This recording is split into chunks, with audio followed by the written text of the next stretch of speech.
emergence from life in God is the kenosis of God's universal humanity becoming an individual human being, becoming its own human person. If God's human nature had not emerged from its glorious existence in God, it could never have entered into man's earthly existence. So it was this emergence from being God's own universal human nature to being one's own individual human nature. That was the true nature of kenosis. For Cyril, the hypostatic union of God and man was so completely inseparable and indivisible, he basically granted no real human nature to Christ. For him, Jesus was not even a human person. Anyone who disagreed with him would be accused of postulating no real union. Maybe a moral union, one of likeness or some other shallow idea. The standard accusation against the Antiochenes was they held this union to be God's indwelling in Jesus, to which there are a number of biblical allusions. Although no Antiochean, apart from Eutyches or someone, regarded this indwelling to be the union of natures, they did, however, refer to God's indwelling in Jesus, which is absolutely true. Even though this was not the hypostatic union, the Spirit certainly indwelled in Jesus. In fact, born into the unitive state, this indwelling was Jesus' most immediate experience of oneness with God. After all, neither the transcendent or Logos indwells. The hypostatic union, however, was not Jesus' experience, as said. The hypostatic union is no one's experience, which is why its very existence can only be revealed.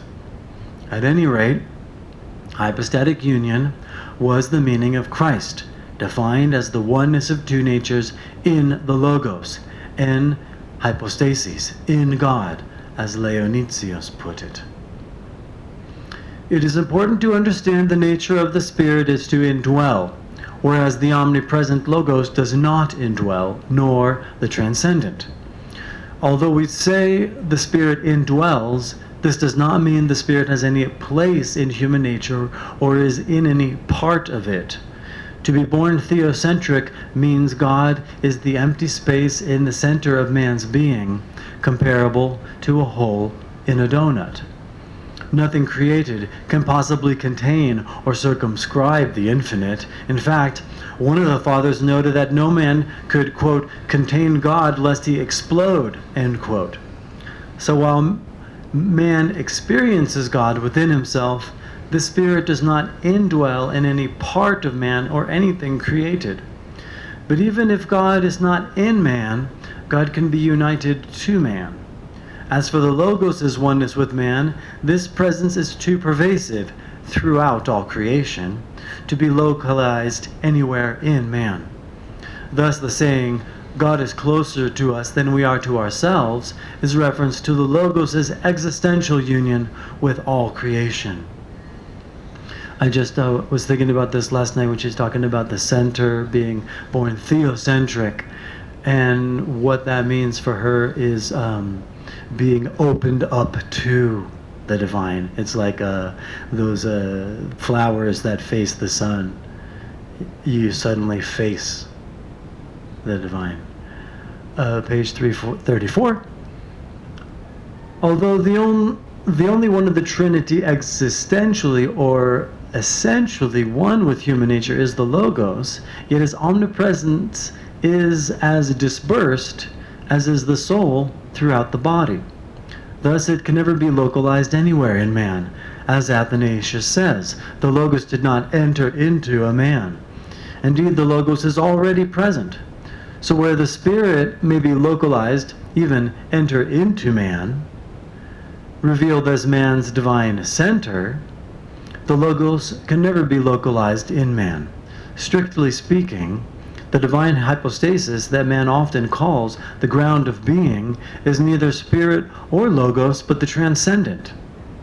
Indeed, if man truly understood his experiences of God, he would know the Trinity firsthand, and not as an incomprehensible theological doctrine or dogma. my comment now. It's when she says things like this that there's just so many gems, spiritual gems, that she just are just strewn throughout this text. That's why I don't recommend listening to this for more than half an hour a day. Returning to the text, bottom of page 334. As to how the hypostatic union affected the human nature born into this world, this has always been a matter of speculation, if not contention. We know, for several of the fathers, this oneness was all but swamped the Logos' entire human nature, thus they regarded Christ as totally divine. For others, however, there was no crossing over the line, each nature forever distinct from one another, their oneness, however, constituting one Christ. Reminds me of Nestorius. More on him much later. Back to the text. Jesus, of course, never specified his immediate experience of God. Though he spoke of the Spirit within himself, the early fathers were not sure if the reference was to his own personal spirit, maybe his soul, or to God's divine spirit. Remember, the fathers had no clear idea of an individual soul, and that the Platonic notion basically made it divine anyway. Jesus' sole reference to being one with God was with his Father. He never said he was one with the Spirit, and most likely never heard of the Logos. Due to these different understandings, it was not until the 3rd century the, quote, Spirit, end quote, was formally recognized as the divine hypostasis, one of the Trinity, and not just Jesus' personal spirit.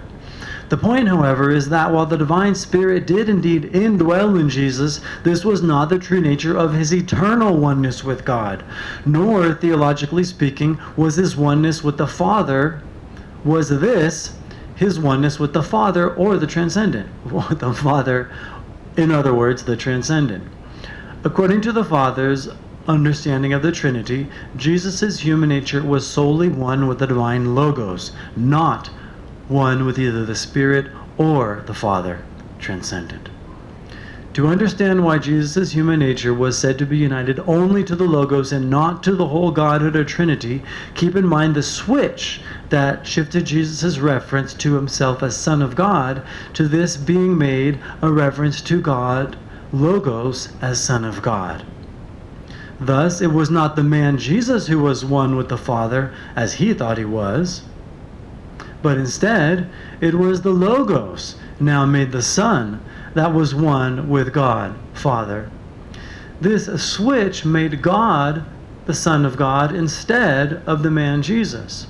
From here on, all Jesus' references to the Father were to be understood as God's references to God, i.e. the Logos' Son's references to the transcendent Father.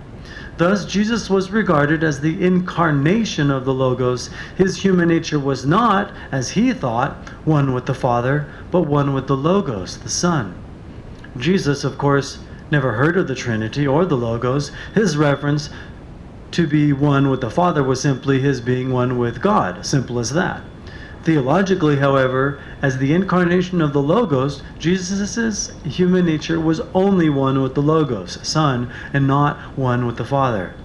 Now either Jesus was mistaken, or those who made the switch were mistaken.